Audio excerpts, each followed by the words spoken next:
agradecer ao reverendo Donizete pelo convite que me foi feito, já nessa 7ª edição. Eu tenho a impressão que eu não participei de uma. É que eu estava com uma agenda já comprometida na época, lamentei muito, já há uns 4, 5 anos. É um prazer ver esse evento amadurecendo, crescendo, novos preletores, uma geração nova de pastores tem surgido, trazendo contribuições novas e importantes para a igreja. A igreja tem apoiado o presbitério, o sínodo, e é o encontro não de uma igreja local, mas é o encontro, como diz o cartaz, do grande ABC. Eu desejo que Deus continue a abençoá-los nesse trabalho tão abençoado, e nem digo que é promissor, porque os efeitos já têm sido notados e percebidos. Mas eu sei que vocês estão cansados, o horário já está avançado, e eu não quero me alongar além do necessário.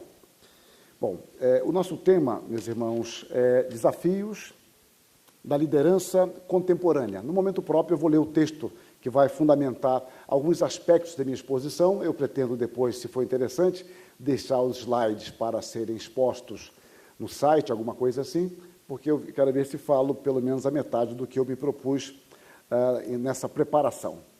E eu começo aqui chamando a atenção que um dos sérios problemas que enfrentamos em nosso país é a questão da autoridade moral. Essa questão é extremamente séria, e nós vimos isto com bastante força, de um modo especial, agora no ano de 2018. Durante todo o ano isso ficou muito evidente, mas não é apenas de agora este problema. Essa questão está associada à respeitabilidade e confiabilidade, porque nomes famosos se decompuseram. Instituições, marcas, aquilo que estava além do bem e do mal em nossa cabeça, nós nos acostumamos a pensar como pessoas inatingíveis, empresas inatingíveis, perderam totalmente a dimensão do bom senso, e com isso enfrentamos sérios problemas, porque quando há uma queda muito grande, moral, uma queda de respeitabilidade e credibilidade, isso traz efeitos morais e também na nossa percepção da realidade, que tende a ser mais pessimista. Então, parte da nossa crise política, social e institucional está associada a isso. A questão é, em quem confiar? Antes você podia falar de algumas marcas famosas, você falava em marcas, essa marca, o produto dessa marca. Hoje você já não crê nisso, porque quando você fala de uma marca que para você é famosa, e aquela marca já foi comprada pela outra e pela outra, que na realidade gere essa aqui, e você fala, peraí, mas essa outra está com problemas seríssimos, e essa aqui é neta dela. Poxa.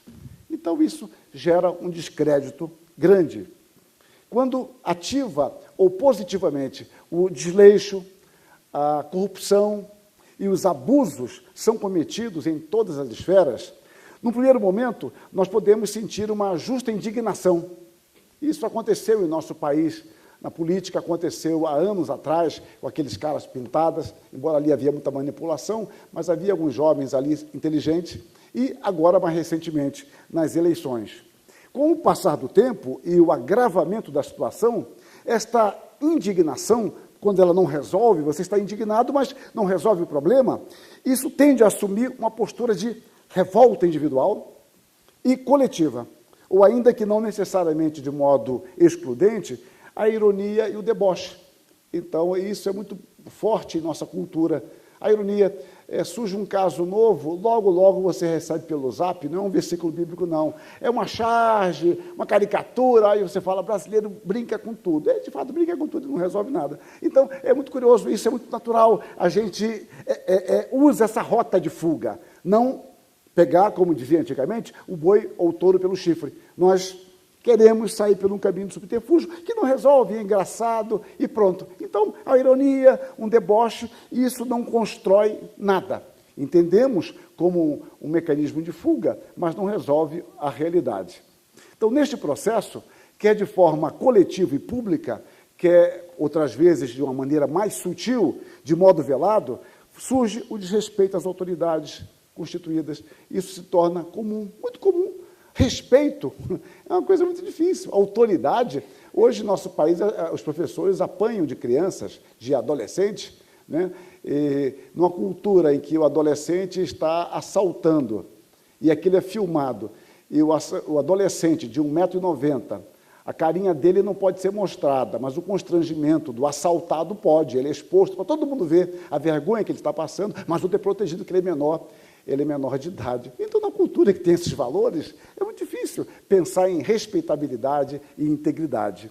Então, na questão eclesiástica local, pelo fato de estarmos mais próximos de nossos irmãos, onde a sua vulnerabilidade se torna mais evidente, podemos, por exemplo, perder a dimensão de nobreza e responsabilidade do seu ofício. Porque quando você se aproxima de alguém mais, você vê algumas virtudes, mas, obviamente, você vê mais fragilidades. O convívio diário é diferente do convívio apenas episódico. Então, no meio eclesiástico, como é um mundo social pequeno, você vive mais em contato com o diácono, o presbítero, o pastor. Então, as nossas fragilidades se tornam mais evidentes e o caminho, muitas vezes, é o desrespeito para com os oficiais da igreja, porque são pecadores, são falhos, e perdemos a dimensão, então, do ofício que eles têm. Podemos, então, nos tornar críticos levianos. Eu estou falando coisas aqui, talvez, muito teóricas para vocês, que nunca viram isso, mas pode acontecer. Nos tornamos críticos e levianos, pouco ou nada nos lembrando de orar por eles. Então, ao invés de eu ver fragilidade e orar, como eu orei antes pela eleição e fiz meia dúzia de ligações, e o fato é que agora nós começamos a criticar e raramente lembramos de orar pelos nossos oficiais. Paulo, ele promoveu a eleição de presbíteros em cada igreja por onde ele passava. A igreja, conforme vemos em Atos, eu vou voltar a esse texto depois, ela deveria votar com apurado senso de reverência, confiando estes homens ao Senhor, conscientes de sua responsabilidade na condução da igreja. Paulo preparava a igreja, assim, para a eleição dos presbíteros. A vocação, e devemos entender isso com muita clareza, a vocação para um ofício eclesiástico não significa a deificação de alguém. Essa é uma questão óbvia. Nós sabemos disso teoricamente, mas na prática nós nos esquecemos quando essa pessoa que tem um ofício faz parte da disciplina nossa. Aí a coisa se embola. Nós sabemos teoricamente que ele não é divino, é um ser humano que erra, como qualquer outro. Mas quando o problema se reverte para nós, aí nós atacamos esse ponto. Então, vocação não significa que somos deificados. Antes, a graça do chamado na vida de um pecador, que, como os demais irmãos, está em busca de uma maior obediência a Deus. No entanto, isso não diminui a nossa responsabilidade como líderes que somos. Ou seja, você como líder também sabe, eu sou pecador, tá, sim, mas você é chamado para um ofício e requer de você que se comporte, que tenha uma vida digna do seu ofício, ainda que saibamos que você, como eu, como todos nós, somos pecadores. Bom, no primeiro dia de 1553, ou seja, 1º de janeiro de 1553, período muito turbulento na vida de Calvino, em Genebra, ele escreve a sua carta dedicatória dos comentários do Evangelho de João aos síndicos de Genebra, à liderança de Genebra. E nessa carta dedicatória, a certa altura, ele diz: espontaneamente reconheço diante do mundo que muito longe estou de possuir a cuidadosa diligência e outras virtudes que a grandeza e a excelência do ofício requer de um bom pastor. E como continuamente lamento diante de Deus os numerosos pecados que obstruem meu progresso, assim me aventuro declarar que não estou destituído de honestidade e sinceridade na realização de meu dever. Se eu tivesse lido isso aqui antes de ir para o seminário, eu teria desistido. Porque esse Calvino fala isso, ele reconhece que não é muito diligente, né, seus pecados, e Calvino fala isso com muita nobreza, com muita seriedade, com muito pesar diante de Deus e diante dos homens com os quais ele convivia. De fato, o Senhor que vocaciona os seus ministros também os capacita, concedendo graça para realizarem a sua obra. Aliás, Deus sempre, não há outra forma, Deus sempre age assim. Ele não chama pessoas supostamente capacitadas, habilitadas. O senso de incapacitação pode ser, não quer dizer que tenha que ser, mas pode ser um sintoma muito curioso do chamado de Deus. Quem de nós é suficiente para isso? Deus não nos veste com fantasias, com faixas e títulos que para nada mais servem senão para exibir a nossa vaidosa fragilidade. É que às vezes nós gostamos de aspecto do ofício e nos esquecemos que aquilo é um pacote. Quando eu era jovem, eu devo ter contado isso aqui em algum momento, quando eu era jovem eu admirava a vida militar. Admirava, inclinava para aquilo, mas o problema é que eu falei, e se eu for, isso era meu pensamento na época, se eu for ficar treinando recruta a minha vida inteira, eu não quero fazer isso, não. E se eu for trabalhar com infantaria, que é a minha área, e tiver que acampar, eu detesto acampar, detesto mato, formiga, inseto, sabe uma coisa? Não vou para esse negócio, não. Mas eu gostava da farda. Mas não gostava, então só para vestir farda domingo eu vestiria com muita alegria. O fato é que a farda envolve uma série de aspectos. Então acontece com a gente às vezes, nós gostamos da fantasia, nós gostamos do perfume, mas não gostamos do pacote inteiro, que envolve perfume também. Mas o perfume, ele não está sozinho, ele é um vaporizador que aparece de vez em quando. Em geral, há muito transpirar, há muito labutar. Então, Deus nunca nos veste com fantasias para a gente aparecer para algo como não mudasse, não nos desse consistência. Deus nos chama e nos emprega com integridade. A nossa suficiência, então, devemos ter consciência, vem de Deus. Isto é uma graça abundante. É o que Paulo fala aos Coríntios. Quem é que te faz sobressair? O que vocês têm que não receberam? Se vocês receberam, por que vocês se vangloriam disso? Então, em síntese, Deus torna os seus escolhidos, por sua constante assistência, pessoas competentes para realizarem a obra por ele designada. Reparem, não é um ato isolado. Deus é como uma bateria, né? Você dá uma carga na bateria e agora ela aguenta. Não, não é assim. Deus torna os seus escolhidos por sua constante assistência. Se Deus deixar de nos assistir, nós estaremos perdidos. A assistência de Deus não é um ato isolado, é uma constante em nossa vida.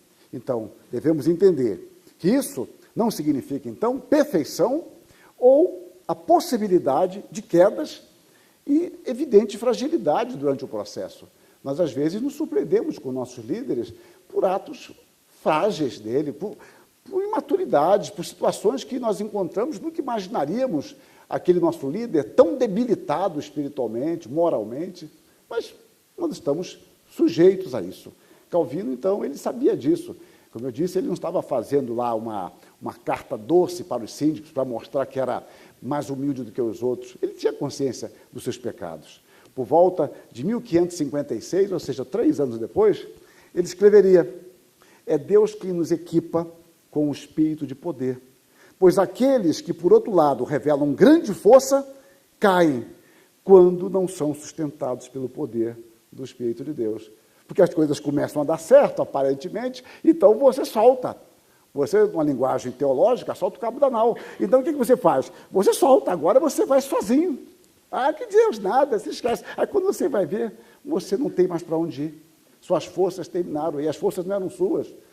Era Deus que o capacitava, mas você confundiu isso. Você internalizou algo que não era seu, ao invés de aumentar o seu senso de dependência. Paulo, então, como mestre entre os Efésios, podemos ver algo curioso. E eu quero me deter um pouco apenas, dentro do tempo que eu vou ter, para falar desse texto de Atos 20. Eu quero ler com vocês Atos 20, a partir do verso 17. Atos, capítulo 20, a partir do verso 17.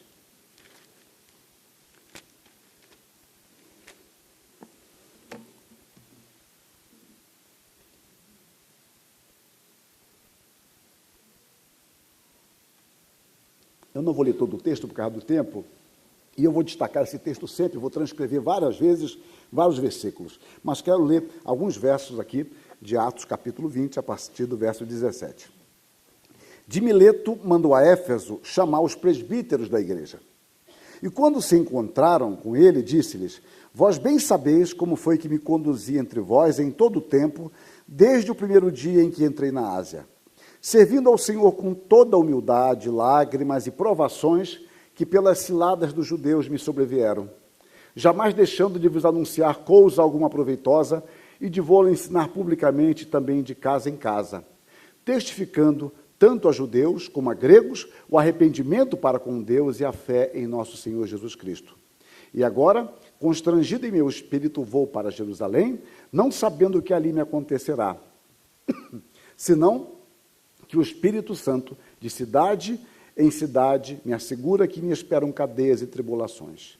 Porém, em nada considero a vida preciosa para mim mesmo, contanto que complete a minha carreira e o ministério que recebi do Senhor Jesus para testemunhar o Evangelho da graça de Deus. Amém. Eu li só até o verso 24 e depois eu vou retornando a estes versículos. A partir do testemunho de Paulo, diante dos Efésios, eu quero tratar de alguns aspectos, alguns temas que podem servir de orientação para nós dentro da ideia de desafios da liderança contemporânea. Nestas instruções finais, que lemos apenas uma parte, ele revela alguns aspectos do seu pastorado entre aqueles irmãos durante os 3 anos que ele ali esteve. É sempre bom lembrar que foi a igreja onde o apóstolo mais permaneceu. Então, a igreja, teoricamente, que mais o conhecia, que teve maior proximidade com ele. Então, uma das coisas que nós percebemos em Paulo é o planejamento. Planejamento quanto ao tempo. Porque Paulo, vai dizer lá na frente, os versos 16 e 17, porque Paulo já havia determinado não aportar em Éfeso, não querendo demorar-se na Ásia, porquanto se apressava com o intuito de passar o dia de Pentecostes em Jerusalém, caso lhe fosse possível. De Mileto mandou a Éfeso chamar os presbíteros da igreja. Bom, ainda que não sejamos senhores do tempo, é importante saber trabalhar com essa categoria. Se você não sabe trabalhar bem o seu tempo, olha, isso é terrível para qualquer pessoa. As pessoas não gostam muito de planejar. A mãe tem que acordar cedo? Bom, então, durma mais cedo. Hoje vai ser um dia cheio? Acorde mais cedo e comece a organizar as coisas, porque senão você sabe que vai embolar mais tarde. Então, Paulo, ele tinha um projeto de viagem. Não dava para ir a Éfeso, mas ele queria falar às pessoas. Então, ele chama os presbíteros e fala aos presbíteros em Mileto. Então, o tempo é um recurso precioso que Deus nos dá para desenvolver as nossas vocações. Tempo é um grande recurso. Os belos ideais idealizados a partir, ou visualizados a partir das Escrituras, devem sempre considerar o tempo disponível para a sua concretização. E todos nós enfrentamos isto. Você enfrenta na vida eclesiástica, na vida profissional, na vida familiar, é igual os alunos. Já viu o Donizete, que é um exímio orientador de alunos, vai o aluno falar assim para ele, reverendo, eu quero fazer uma monografia sobre a história do mundo e como chegou a minha pessoa na minha humildade. Quanto tempo você tem? 3 meses. Oh, que beleza. Então, vamos mudar esse tema aí. Começa a falar a partir de mim, tá bom. Porque é muita coisa. E sempre é isso. Você imagina um tempo enorme. E quando você vai ver, você não tem esse tempo todo. Planejamento quanto ao tempo é importante. Paulo tinha uma meta. Ele não sabia se chegaria lá, mas ele se organiza de tal forma que pudesse, dentro dos recursos dele, preparar-se para isso. Sem dúvida, para o apóstolo, seria bom reencontrar os irmãos de Éfeso, porém isso atrapalharia outro objetivo. Chamar os presbíteros da igreja à cidade de Mileto, cerca de 50 quilômetros de Éfeso, foi o caminho intermediário, considerando as circunstâncias. Ou seja, eu quero falar para aqueles irmãos, mas eu não posso falar para eles, eu não posso ir lá, então eu falo para a liderança.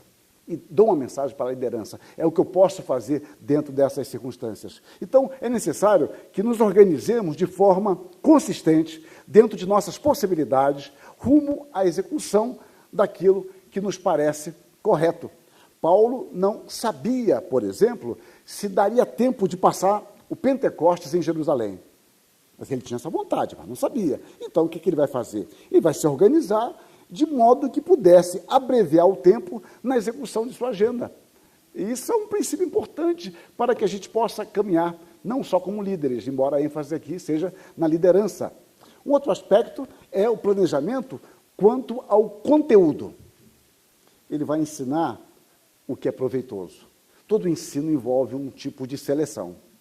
Jamais deixando de vos anunciar coisa alguma proveitosa. A palavra tem um sentido de conveniente, algo melhor. e de vou-lo ensinar publicamente também de casa em casa. Ele não ensinou, certamente, tudo o que ele gostaria. Quando eu era estudante, tinha um método de evangelização que era muito difundido, era do James Kennedy, James Kennedy, isso, evangelho explosivo. Hoje eu acho que ele explodiu, eu não vejo falar mais nisso, mas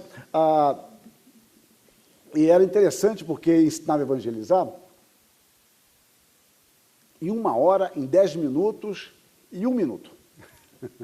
Era muito interessante, você treinava nisso. E um dia eu pratiquei isso, em 1 minuto, a minha turma veio em 77, do século passado, tá? Então, em 1977, veio a fazer um trabalho na Vila Paula, em São Caetano, e na volta viemos de trem, éramos 20 alunos, e na volta eu senti vontade de pregar ali na estação de trem, nunca foi muito meu forte isso, né? Mas eu preguei, tinha 1 minuto, o trem vindo, aí era a hora de praticar, era a mensagem da salvação em 1 minuto, E foi muito curioso, porque eu falei, puxa, que legal, você consegue 1 minuto, 1 hora, 10 minutos, eram estratégias que ele apresentava para você. Um livro muito, muito interessante, é um método interessante. Não é um método infalível, porque infalível é a palavra, não os métodos. Então, mas é um método interessante. Bom, então Paulo, ele vai organizar o seu conteúdo de tal forma sistemática que ele vai priorizar aquilo que é mais proveitoso biblicamente para a edificação e santificação daquela igreja. Porque ele tem uma meta. Bom, então eu tenho que organizar o meu conteúdo. Terceiro aspecto, quanto às circunstâncias, oportunidades. Jamais deixando de vos anunciar coisa alguma proveitosa, o conteúdo. E de vou-lo ensinar publicamente e também de casa em casa. Durante o seu pastorado em Éfeso, o apóstolo tinha diante de si uma situação concreta. A igreja de Éfeso. Não era uma situação utópica, imaginária. Ele tinha uma igreja concreta e ele vai se valer das oportunidades que Deus lhe dá, dentro do tempo que ele tem, para atingir o máximo possível, bombardear a igreja com várias formas, várias estratégias, aproveitando as circunstâncias. E ele fala, publicamente e de casa em casa. Além disso, ele tinha um tempo limitado e um conteúdo a ser ministrado. É uma luta constante. O professor de escola dominical enfrenta isso domingo, sempre, né? Eu tenho um conteúdo, não sou o Hermes, mas o abstrato, tenho um conteúdo e tenho um tempo. E que se ele ama a campainha como eu amo, então é um negócio, ele tem que acabar antes daquela campainha tocar e irritá-lo, né? Vai tocar, está aqui também hoje, né? Bom, aí que a campainha parece gongo. Bom, para a gente. Por isso, ele se vale de todas as oportunidades para cumprir o seu trabalho ali, ensinando publicamente também nas casas dos fiéis. Isso envolve discernimento, as oportunidades que surgem. Às vezes, um obstáculo se transforma em uma oportunidade. O currículo deve sempre considerar estes elementos, o tempo e as oportunidades que eu tenho. Quanto à abrangência ministerial, urgência. Porém, nada considero a vida preciosa para mim mesmo, contanto que complete a minha carreira, o ministério que recebi do Senhor Jesus, para testemunhar o evangelho da graça de Deus. Portanto, vigiai, lembrando-vos de que por 3 anos, noite e dia, não cessei de admoestar com lágrimas a cada um. Fazer com qualidade e de forma urgente é uma arte difícil, porém pela graça possível. É muito difícil. E a gente fala, a pressa é inimiga da perfeição. Né? E também a vagareza é inimiga da perfeição. Né? Então, qualidade e urgência. Anunciar todo o desígnio de Deus a todas as pessoas, aproveitando o tempo, as circunstâncias e, ao mesmo tempo, com senso de urgência. Paulo tinha uma missão. Em tudo, ele vai considerar a concretude da igreja. Não era a igreja abstrata. Porque, às vezes, você idealiza algo que só existe na sua cabeça. E a sua cabeça é pródiga em sonhos inconcretizáveis, já viu o que vai dar. Paulo tinha uma igreja concreta. Ele tinha um tempo disponível. Ele vai se valer dos meios acessíveis. E organizou tudo isso de tal forma que jamais perdesse o seu foco ou desperdiçasse energia fora do seu objetivo de instruir e edificar a igreja. Então, eu fiz aqui tipo um gráfico. A igreja concreta, não era a igreja abstrata. Ele tinha um tempo disponível, vai se valer dos meios acessíveis, no caso dele era publicamente, de casa em casa. Ele vai fazer uma organização objetiva, sem perder o foco ou desperdiçar a sua energia. E o grande objetivo é instruir, edificar a igreja. Então, saber nos valer daquilo que Deus coloca à nossa disposição e saber aquilo que Deus nos confiou para fazer.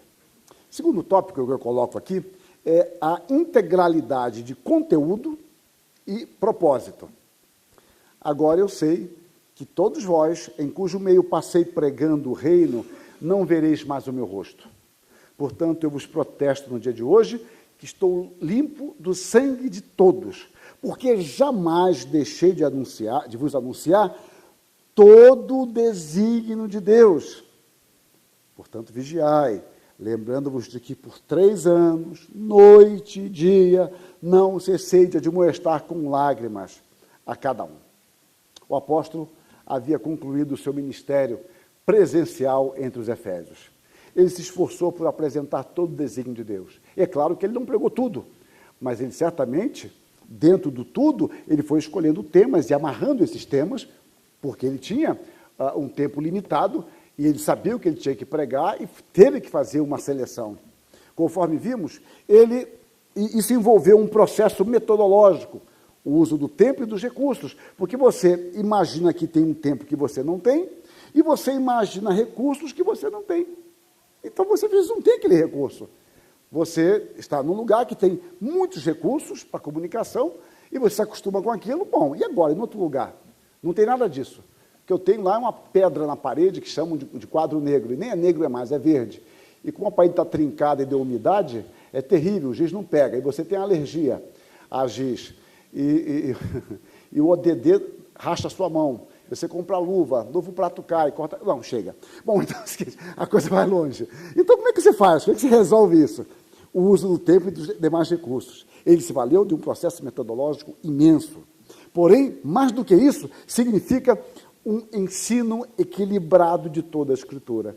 Porque ele anunciava coisas proveitosas no tempo que ele tinha e anunciou todo o desígnio de Deus.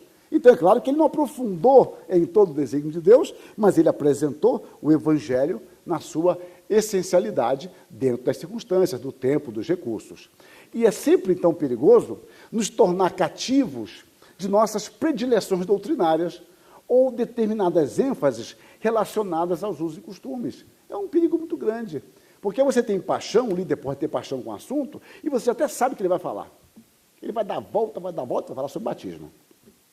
Ele vai dar a volta, vai falar sobre o umbigo de Adão. Então, ele tem certas paixões obscuras e gosta, e às vezes até um assunto interessante, mas ele não sabe enfocar outra coisa. Então, você acaba criando monstros com um aprofundamento muito grande de uma coisa talvez importante, mas se esquecendo de outras. Ou você é aficionado com usos e costumes.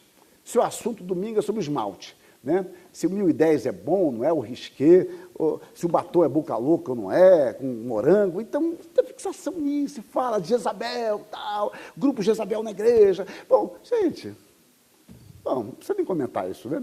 Então, creio que a pregação expositiva, entre outras virtudes, nos previne de algumas dessas armadilhas, porque ela nos tira de nossas fixações, que nós nem sequer percebemos.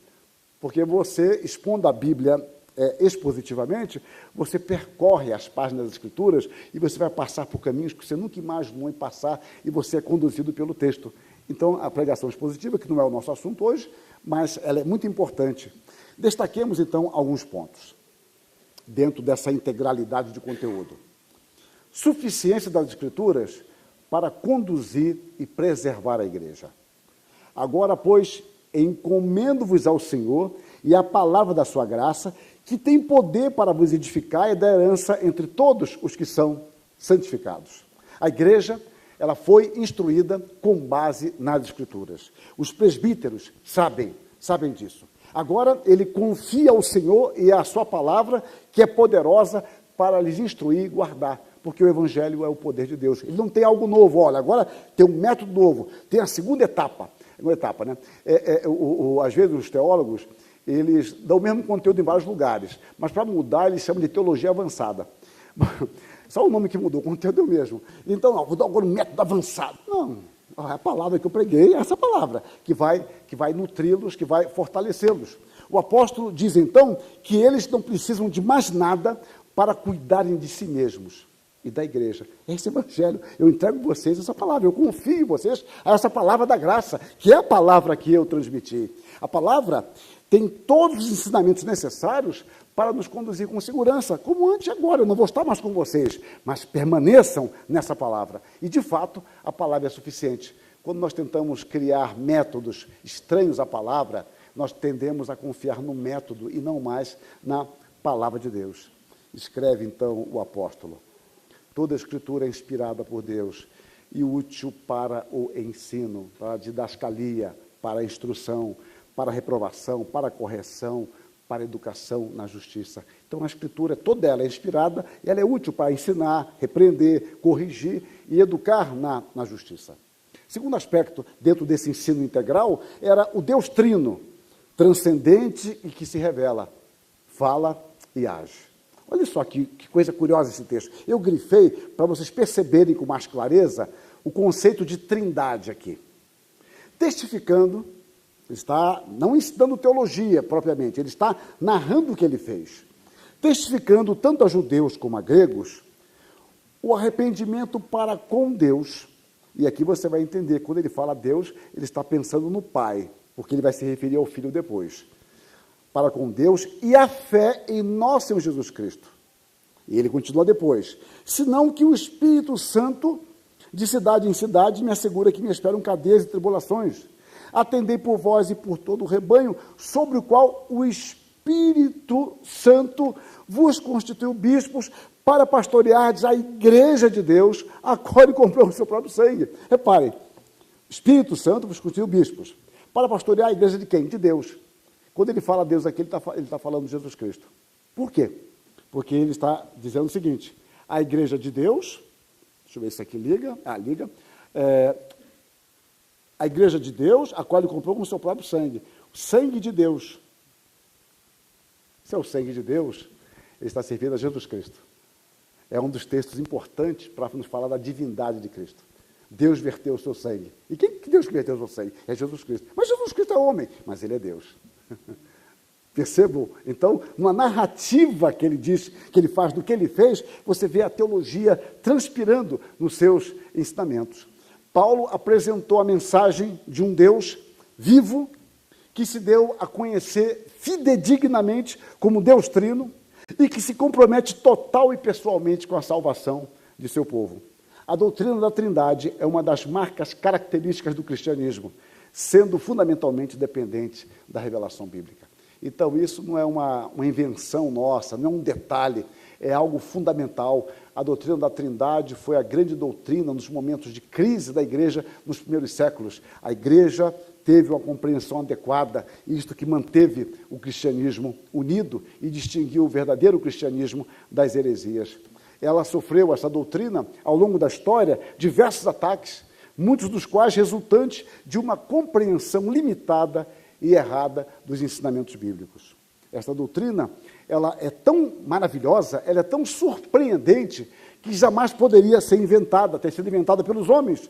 Ela é o resultado da revelação especial de Deus, que nos foi concedida para que conheçamos o Deus trino e o adoremos. Então, Paulo nos fala do seu ministério e você vê a compreensão dele muito clara da direção e do conteúdo do seu ensinamento, tendo como pano de fundo obrigatório a doutrina da Trindade.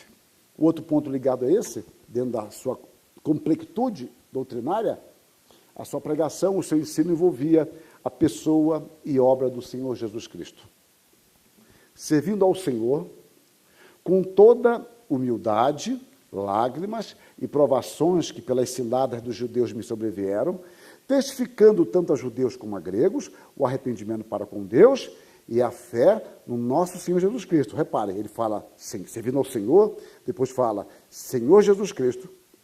Agora eu sei que todos vós, em cujo meio passei pregando o reino, não vereis mais o meu rosto.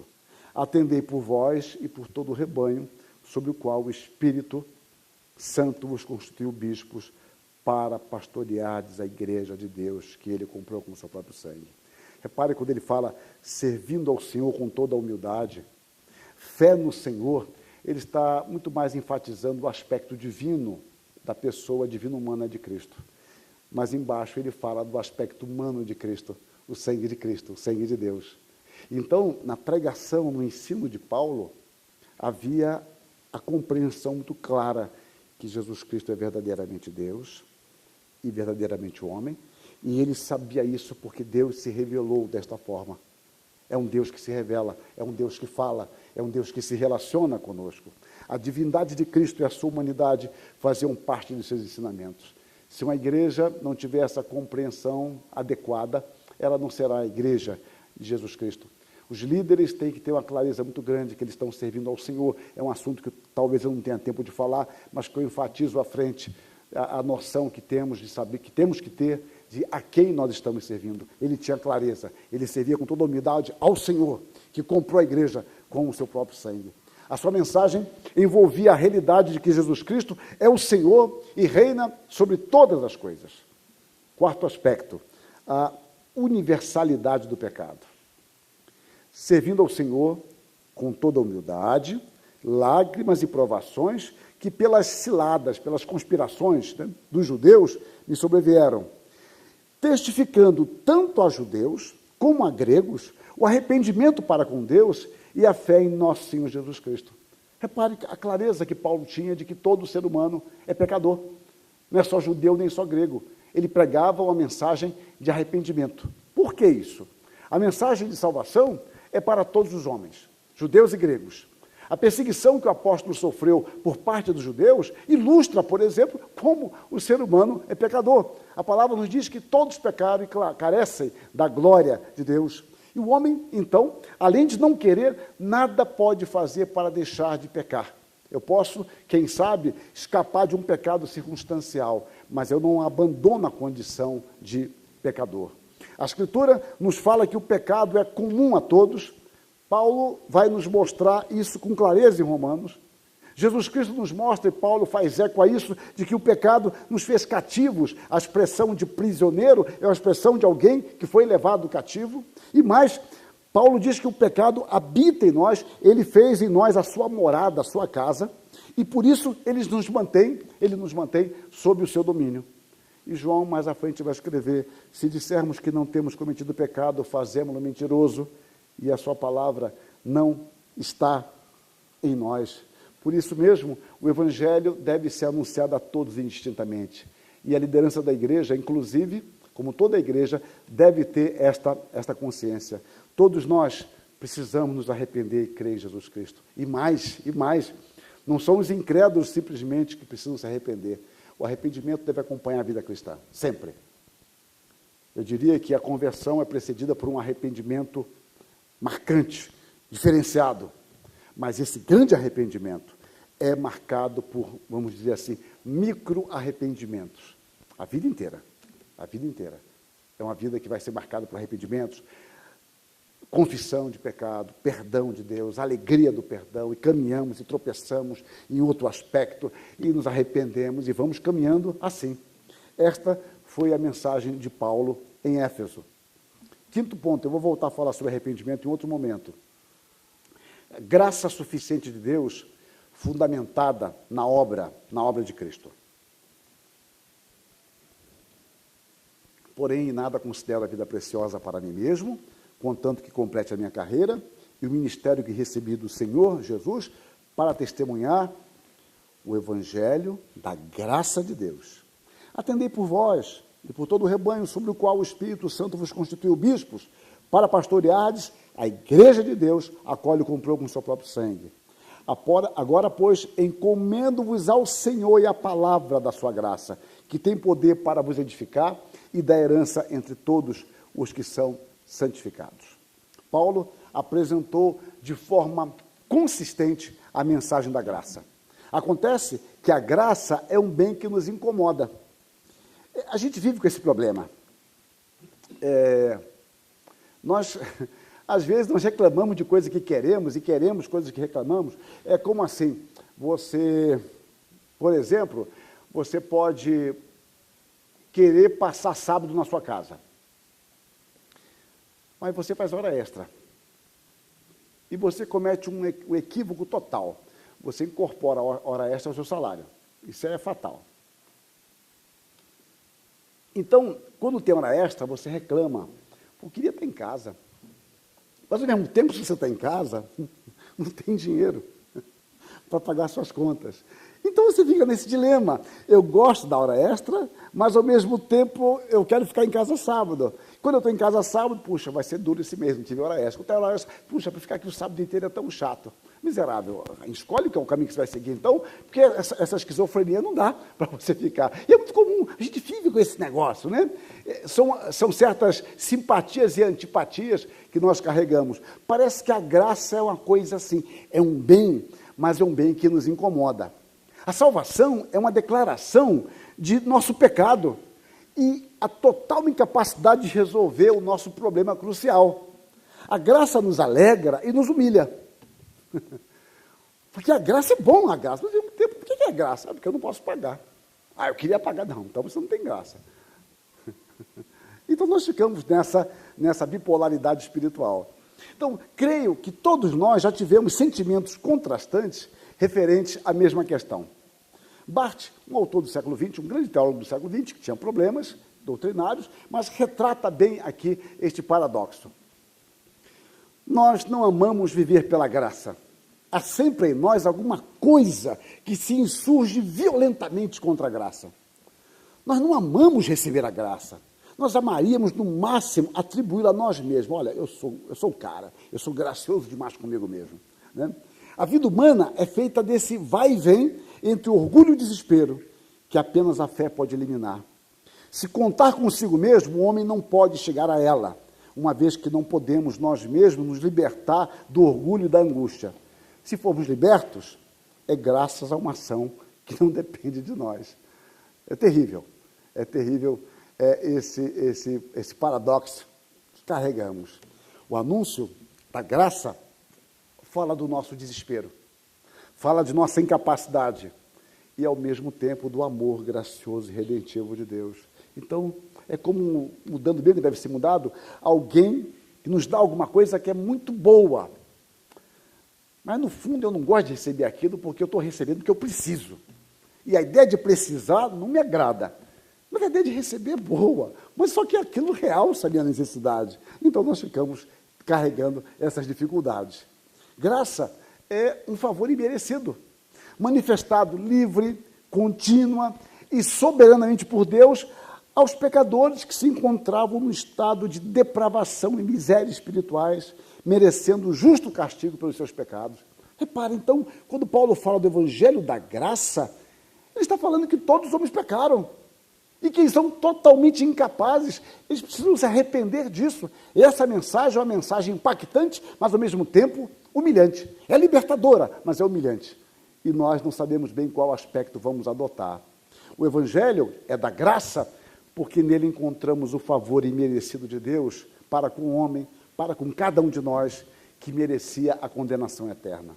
O trágico, e eu quero terminar com esse tópico, que tem mais só 30 lâminas, então, o trágico dessa realidade é que a condenação a qual todos nós estaríamos fadados é obra. Isso que é terrível. Trabalhamos para isso. Quando Paulo fala que o salário do pecado é a morte, ele está dizendo, olha, esse salário, você trabalhou para isso. Não quero ir no 13º. Não, você trabalhou, recebe. Não, a morte eu dou para outro. Não, é sua, você trabalhou. Mas o dom gratuito de Deus é a vida eterna. Então, ou seja, a vida eterna é dom. A morte, eu trabalhei arduamente para ela. E é um justo salário, é um justo merecimento. E a salvação é graça. O Evangelho é a boa nova que consiste na declaração de Deus de que há perdão para todos os nossos pecados em Cristo Jesus. O Senhor nos tira da condição de réus e nos transporta para o reino do Filho do seu amor, como diz Paulo aos Colossenses, tornando-nos seus filhos, tornando-nos seus herdeiros, sendo este privilégio uma grandiosa, magnífica concessão da graça de Deus. A igreja, então, ela é uma proclamadora da graça de Deus, que tem em sua existência a concretude da graça. A igreja, ela não é terceirizada, ela não anuncia algo que ela foi contratada para fazer, não é? Eu moro no interior, em Maringá, E de vez em quando alguns modelos famosos, umas magrelas vão lá e fazer propaganda de alguma coisa. É muito comum isso, qualquer cidade, você não outra cidade, encontro alguém falando, olha, compre esse, compre esse terreno aqui, que é o melhor loteamento. O cara nem conhece aquela cidade, aquele loteamento que tem nada ali, seco que só, jegue morrendo de sede, mas ele fala, recebeu para aquilo ali. A outra lá, use esse produto que emagrece. Se você deixar de almoçar, jantar e fizer 5 horas de academia, e com ele, olha, você fica bom. Aí o pessoal, é verdade, então eu vou fazer isso. Então, tirando o aspecto jocoso, alguém paga. Não tem compromisso nenhum com aquilo ali. A igreja não. A igreja anuncia a graça porque ela é o monumento da graça. Ela é o resultado da graça. Então, na igreja, não há superioridade. Nós não olhamos para o mundo, pecador. Não, nós também somos. Mas fomos alcançados pela graça. E nós anunciamos o Evangelho para que esta graça que nos atingiu, atinja também essas pessoas. Paulo tinha perfeita consciência disso. Por isso, anunciou intensa e perseverantemente o Evangelho da graça de Deus por meio da palavra da graça. Ele não inventou uma outra coisa. O Evangelho da graça que se manifesta na palavra da graça. Esta era a sua pregação. Eu continuo amanhã, eu tenho 4 minutos, mas vocês estão cansados, eu guardo de crédito. Amanhã eu vou até 11h30, aí ninguém vem, né? Isso eu conduzo à ideia de pecado, à ideia de necessidade de arrependimento. E tem umas curiosidades aqui dentro desse aspecto. Eu estou tentando expor alguns pontos, que eu não vou ter todos. Só para vocês terem uma ideia, eu fui até o slide 46, tal, e eu tenho 200 e pouco. Mas não se preocupe, eu vou manter. Mas eu já sabia que não daria tempo mesmo, mas não há problema. Não há problema, eu vou falar o suficiente dentro do tempo. Tá bom? Agradeço a atenção de todos e que Deus nos abençoe a uma compreensão mais profunda da palavra de Deus e de nossas responsabilidades como líderes e como cristãos. Muito obrigado. Deus abençoe a todos.